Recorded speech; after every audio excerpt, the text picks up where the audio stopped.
When I look back on those 11 months, it's hard to even put into words what I was feeling most of the time.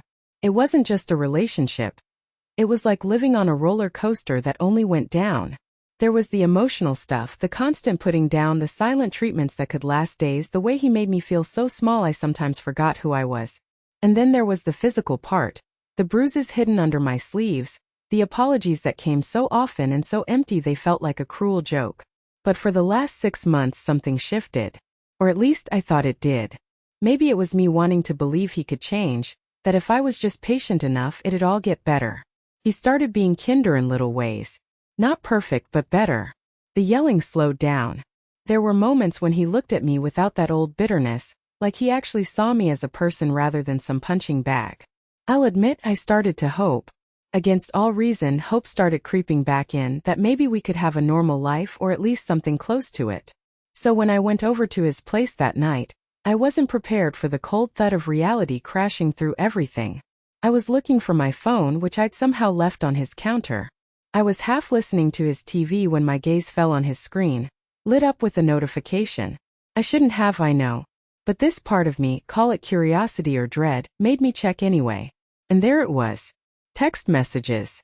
Not just flirty or casual. No, these were whispered promises and slow-building plans, all directed at someone else. A girl younger than me, naive and probably thinking he was some kind of prince. The words stabbed through me. Can't wait to see you tonight. You're so special. I know I'm not supposed to tell you this. It was all there, plain as day.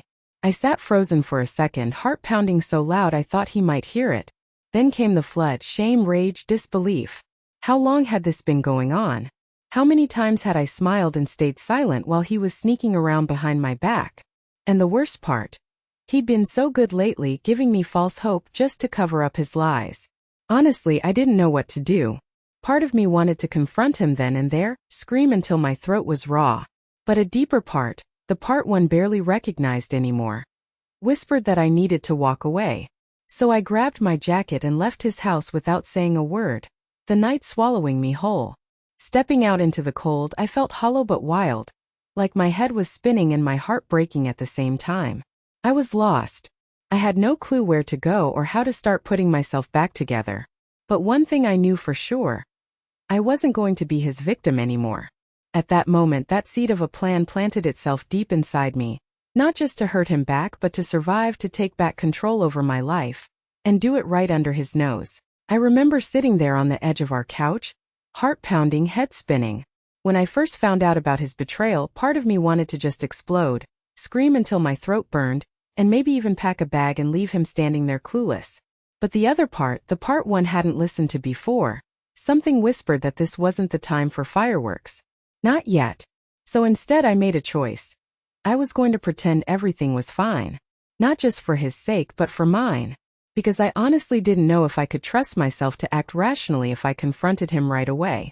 I needed control. If I lost it completely, I risked breaking in a way I couldn't come back from.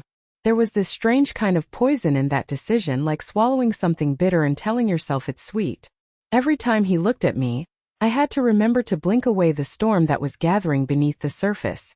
The sarcastic little smile he threw my way? I gave him my own smile, rehearsed to look warm and untouched, even though inside I was slowly shutting down. It wasn't just about covering my tracks or hiding pain. It was about reclaiming the power I'd given away for so long. I figured if he thought everything was dandy, he'd lower his guard. And that gave me the chance to start pulling away piece by piece, quietly, almost invisibly. The affection I used to give freely, I rationed like prized currency. Texts? Thoughtful gestures? They became sparse, carefully measured. Every subdued laugh, every polite nod was a brick in my invisible wall. What surprised me most was how things started shifting, not because he noticed but because I changed. Conversations dried up. The late-night talks we used to have disappeared. He still smiled, still joked, but something in me was already laying the groundwork for a life that didn't revolve around him. I was emotionally checking out, drawing my energy inward. Sometimes I caught myself wondering if I was being petty, or if I was just delaying the inevitable truth. But then I'd remind myself, I didn't owe him a dramatic exit, not after everything. I owed myself control over how I walked away on my terms and timeline. It was like running a game from behind enemy lines. I was right there acting the part, but underneath I was crafting my escape. Every day, I'd plan small moves that made his world a little less mine. Not with confrontation, but with distance. He had no idea how much his hold on me was slipping. And honestly, that felt good. Little by little, I built this mental fortress, stuffing away my heartbreak and anger, waiting for the right moment to turn the tide. The act was exhausting but necessary, because I wasn't just pretending to be okay, I was preparing to be better, to be free. Looking back now, I realize that was the pivotal choice, to conceal the collapse instead of collapsing outright. It gave me the space to breathe, to think, and most importantly, to plan. And as I sat there, quietly withdrawing and steadying myself, my resolve only grew stronger, because this was just the beginning. I was ready to take things further, to build a new life under his oblivious gaze. Brick by brick, secret by secret. Honestly, kicking off that phase of my plan felt almost surreal. I mean, after all the hurt, the betrayal, I was about to flood him with this sudden, intense affection. Like the exact opposite of what I'd been feeling inside. It was like putting on a mask that had to be flawless, because if even a crack showed, he'd catch wind of something. And I wasn't about to let that happen. So, I started with the little things. More touches, lingering looks, surprise texts during his workday telling him how much he meant to me. I even whipped up some of his favorite meals, making sure the house smelled like comfort and warmth whenever he walked through the door. Every good morning was brighter. Every good night softer. I was love bombing him in the purest sense, overwhelming him with attention, laughter, and affection to convince him, completely and utterly, that things were perfect. And you know what? It worked. He started to let his guard down in ways I hadn't seen for months. He'd smile more when he was around me, his voice was lighter, and for a while I could see that he genuinely believed the relationship was back on track. Watching him relax made the whole charade easier to keep up. His relief fed into my resolve. The closer he felt, the more blind he became. But beneath that surface, I was building something totally different. A side of my life he couldn't see or touch, not yet. I met someone new, someone who made me feel seen in a way I hadn't in a long while. With him, I could be honest, even vulnerable, without fearing judgment or cruelty. Our conversations went deeper every time. We talked about dreams, fears, and even the awkward excitement of making future plans together. It was slow and genuine. Nothing like the explosive intensity one was showing to my boyfriend. Keeping these two lives separate was like walking a tightrope. Every day I had to measure what I said, where I went, and how I acted. With my boyfriend, I was this perfect doting partner. But with the new person, I was quietly nurturing something real. Something that could become my fresh start. It felt like cheating in a way, but honestly, after all the pain the first relationship caused me, I saw it more as reclaiming my right to happiness. The hardest part wasn't the lying, though. It was the constant shift inside me. Flipping back and forth between pretending to adore someone who had hurt me and genuinely opening up to someone who made me feel alive again. There were moments I'd catch myself laughing a little too hard or staring off, caught up in the warmth of that new connection, and then I'd snap back to reality. I'd remember I had to keep up the act and dial the affection up even more with my boyfriend. I could sense it twisting him in ways I never thought possible.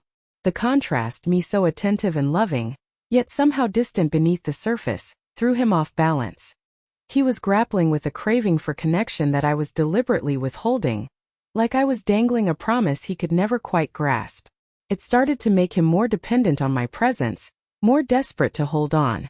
And honestly, watching that shift was part of the satisfaction. He had taken me for granted for so long, and now he was the one fumbling, unsure, scared to lose what he thought he had. But still, I was playing the long game. I wasn't ready to pull the curtain back just yet.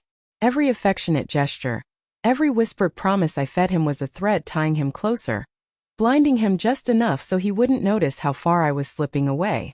Behind it all, I was planning the finale, the moment when I'd reveal everything on my terms, when the shock of the truth would unravel everything he thought he knew about me and us. And believe me, I was ready for that final act, the one where I'd finally walk away with my head held high, leaving him stunned and grasping at shadows. Because by now, with both relationships so carefully intertwined, I had more power than I ever dreamed. The scales were tipping, and soon he would regret ever underestimating me. I still remember the night like it was yesterday, the moment everything I'd been holding inside finally exploded into the open. Up until then, I'd played the part perfectly. The attentive girlfriend who looked like she was all in, even when I was screaming inside to break free. He was so confident, so sure this was us against the world, that I somehow believed for a while he really couldn't see me slipping away right beneath his nose. But that night it hit him hard. We were sitting in our favorite bar. The one he dragged me to more times than I can count because he loved the dim lighting and loud music that drowned out everything else. I was calm, too calm, really. He noticed it instantly, the way I wasn't my usual anxious self. I barely looked at him as I played the video on my phone, and watched his face go from smug to shocked to pure disbelief. It was a clip. A moment I caught with my new boyfriend, the one who actually sees me, respects me and loves me for who I am. The video was simple. Just us laughing, sharing a quiet moment away from the chaos, but to him it was the ultimate betrayal. And honestly, I wanted it to be. After everything he broke inside me, he deserved to see exactly what he'd lost. I didn't rush to explain. I just watched as his world collapsed piece by piece in front of me. The arrogance faded, replaced by that hollow look only someone blindsided by their own failure can wear. For months he had manipulated and controlled me, convincing me I was the problem, that I was worthless without him. But here I was standing tall, showing him the truth, that I'd rebuilt myself from the ashes he left behind. What made the moment even sweeter was the subtle way I flipped the script. While he'd been obliviously putting all his trust in our perfect relationship, I was quietly reclaiming my power, setting boundaries, saying no more. It wasn't about revenge in the petty sense anymore. It was about reclaiming my life and my dignity. He tried to speak, tried to twist the narrative like he always did. But I just shook my head. This time I wasn't listening. The weight I'd carried for so long was lifting, and it felt like the first breath of fresh air after years underwater. I said what I needed to say in a voice steady and clear. I'm done. This version of us? It never existed for me. But now it's real. And I'm moving on. The aftershock in his eyes was more telling than any words he could spill. He realized the game was up. I wasn't that scared, desperate girl anymore. He was looking at someone who'd survived, grown stronger, and refused to be trapped any longer. Walking away from him that night wasn't easy. It was the end of something that had shaped so much of my world, but it was also the beginning of something brighter.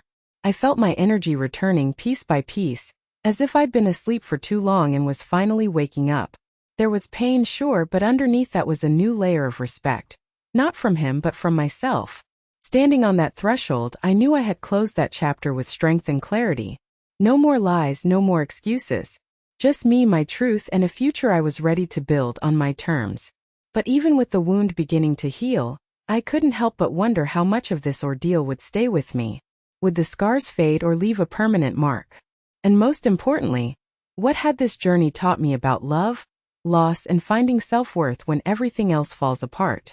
That's what I grappled with as I took my first steps toward freedom, knowing the story wasn't just about revenge, it was about healing.